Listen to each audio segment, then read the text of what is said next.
Washington, AP. The House passed legislation late Wednesday night that would bolster federal resources to prevent domestic terrorism in response to the racist mass shooting in Buffalo, New York.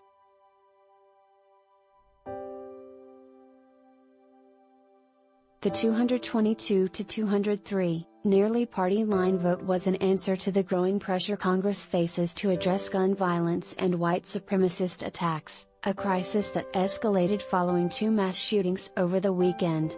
Representative Adam Kinzinger, RL, a member of the congressional committee investigating the attack on the U.S. Capitol, was the lone Republican to vote in favor of the measure.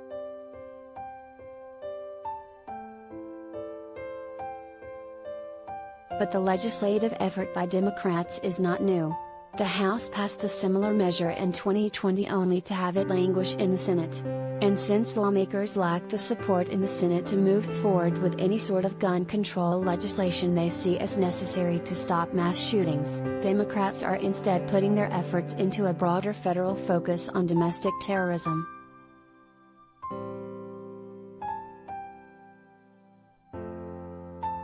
We in Congress can't stop the likes of Fox News host Tucker Carlson from spewing hateful, dangerous replacement theory ideology across the airwaves. Congress hasn't been able to ban the sale of assault weapons. The Domestic Terrorism Prevention Act is what Congress can do this week to try to prevent future Buffalo shootings, Representative Brad Schneider, DL, who first introduced the measure in 2017, said on the House floor.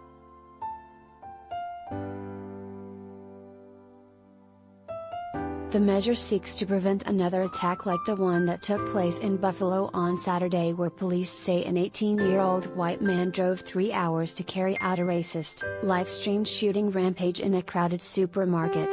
10 people were killed, all of the victims black.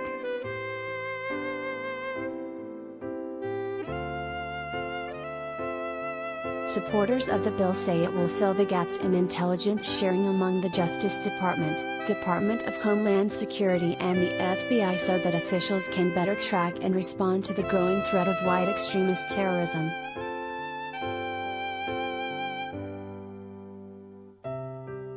Under current law, the 3 federal agencies already work to investigate, prevent and prosecute acts of domestic terrorism. But the bill would require each agency to open offices specifically dedicated to those tasks and create an interagency task force to combat the infiltration of white supremacy in the military.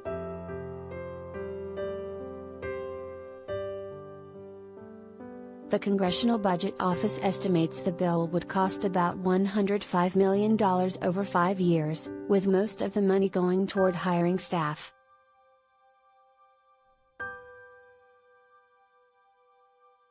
As we took 9/11 seriously, we need to take this seriously.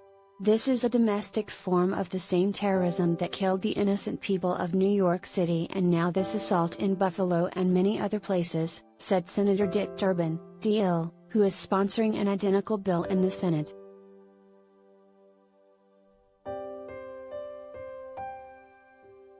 Senate Democrats are pledging to bring up the bill for a vote next week. But its prospects are uncertain, with Republicans opposed to bolstering the power of the Justice Department in domestic surveillance.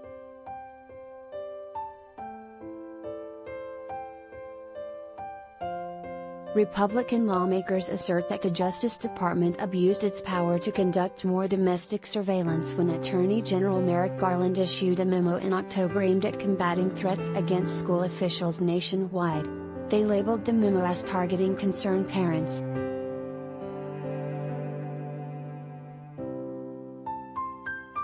GOP lawmakers also say the bill doesn't place enough emphasis on combating domestic terrorism committed by groups on the far left. Under the bill, agencies would be required to produce a joint report every 6 months that assesses and quantifies domestic terrorism threats nationally, including threats posed by white supremacists and neo-Nazi groups.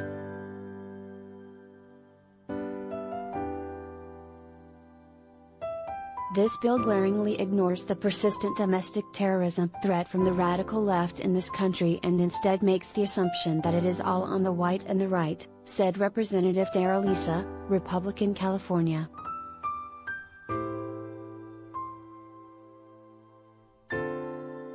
The divergence highlights the stubborn gap between Democrats and Republicans over domestic terrorism in the U.S. and how it should be defined and prosecuted.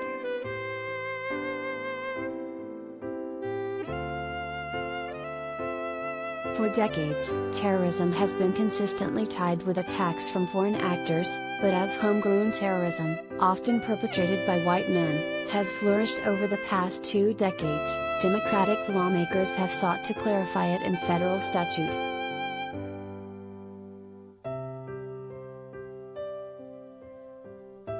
We've seen it before in American history.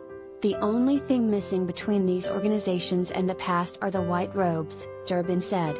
But the message is still the same hateful, divisive message, that sets off people to do outrageously extreme things, and violent things, to innocent people across America.